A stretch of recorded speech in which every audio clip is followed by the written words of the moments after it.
Welcome back to the War Room. Yes, you're watching the combined episode for week 3 and week 4. Why? Because let's be honest, some of you are behind. And by you, I mean me. So this is the execution catch-up episode. But don't worry, we're not here to judge. We're rebuilding. And here's what we're going to cover today. So we're going to re-anchor every role to what matters. And then we're going to lock it down so it doesn't drift. So if your execution system's been floating like a lazy river, we're going to drain the pool. And here's why this matters. Because the culture shift framework isn't just content. It's a complete system to eliminate leadership fragility, enforce execution at scale, and make your team performance sustainable, whether you're in the room or you're not. So if you're coaching, leading, managing, or just the one who keeps stepping up when others don't, this isn't just a catch-up video. This is how you rebuild execution on purpose. Let's go! All right, let's get into align. This is where most leaders get it wrong. They confuse motion with momentum, busyness with contribution, and being productive with actually making progress. So here's the hard truth. If your work doesn't move the mission, it's not aligned. It's just expensive noise. Align fixes that. It reconnects every role to strategic impact. Not task list, not time spent, impact. Because in a real execution system, there's no such thing as just helping. You're either advancing the goal or distracting from it. So here's your alignment check.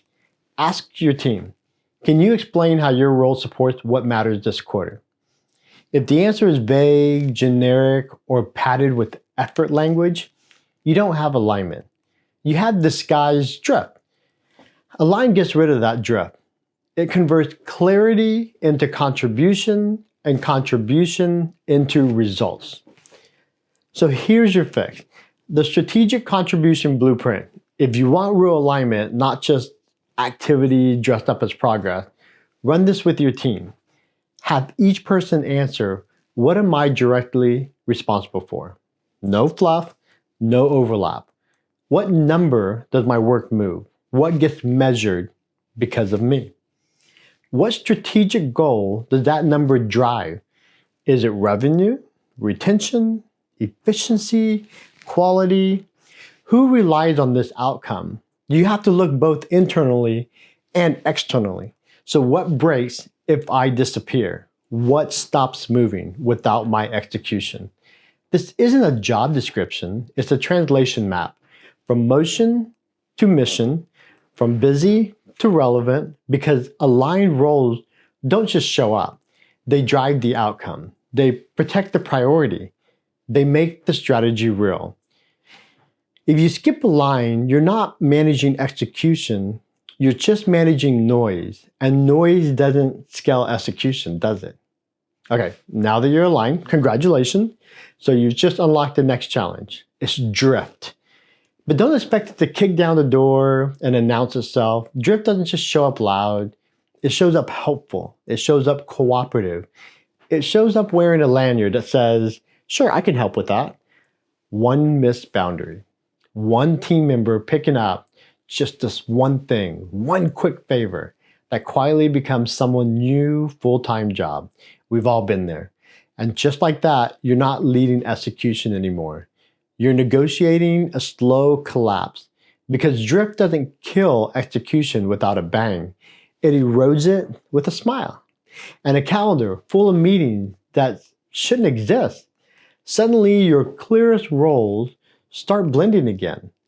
Ownership fades, accountability gets murky, and that system you just aligned, it starts slipping. One small, polite accommodation at a time. So here's the deal. Alignment is step one. But if you don't reinforce the structure you just built, you'll be right back where you started. So let's fix that. This is where reinforcement comes in.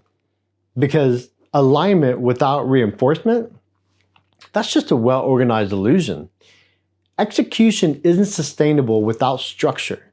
So if your system depends on you showing up every day to hold it together, congratulations, you're the glue. But also sorry, because that glue is going to crack the moment you take a break, take a breath, or a vacation longer than 3 hours. Reinforcement is what transforms your presence into a process. It means weekly results roundup that spotlights what's moving and what's not. Clear escalation language to stop accountability from hiding in polite silence. Standardized handoffs, so nothing depends on someone's memory or their mood. Documented expectations, so performance isn't up for interpretation. Because if execution only works when you're watching, that's not execution. That's performance theater.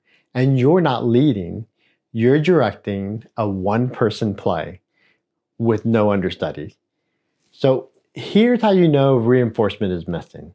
Run this quick audit right now. Well, if you're off work, wait till tomorrow. But does this system still hold if I'm out for a week? Are responsibilities enforced or casually borrowed like a stapler?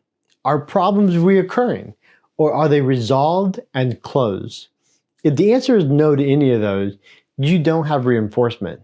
You've got fragility disguised as flexibility, and your entire operation is one PTO request away from collapse. So reinforced is the shift.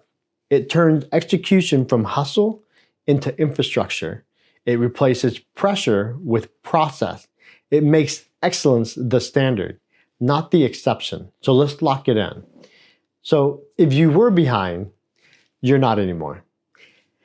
This month, you just didn't catch up. You caught control, okay? You exposed the silent execution killer, which was role dilution that we've been talking about all month. We reclaimed role clarity with the role impact audit. We realigned ownership to strategy using the strategic contribution blueprint. And today, you reinforced it all so execution can finally stand on its own. Because execution doesn't collapse all at once. It erodes through overfunctioning, blurred lines, and missed boundaries. But not anymore. Now you've got a structure, you've got language, and you've got a system that makes ownership unavoidable and drift impossible. So what's next? So next month's episode, we'll be talking about the helpful leader who's blocking ownership. It's not what you think, because help isn't always helpful. Sometimes it's the reason that your team isn't stepping up. And if you're the one holding it all together, you might be the one holding everyone back. So we're unpacking how over-functioning leaders become execution bottleneck without even realizing it. So, want the tools? Go to our website, drop your email, and then download the Culture Shift Framework, the full War Room content series, so week 1, 2, 3, 4. So like I said, week 1, you drop the content. 2, we talk about when. Week 3, we talk about aligned. Week 4, we talk about reinforce. So also you can get the grit and melt diagnostic tool and more. So use it, share it, lead with it. Because remember, execution isn't something you remind people to do. It's something you design so they can avoid it. Let's lock the system, let's move the mission, and let's shift the culture one brick at a time. Thank you. Look forward to seeing you again next time. Bye.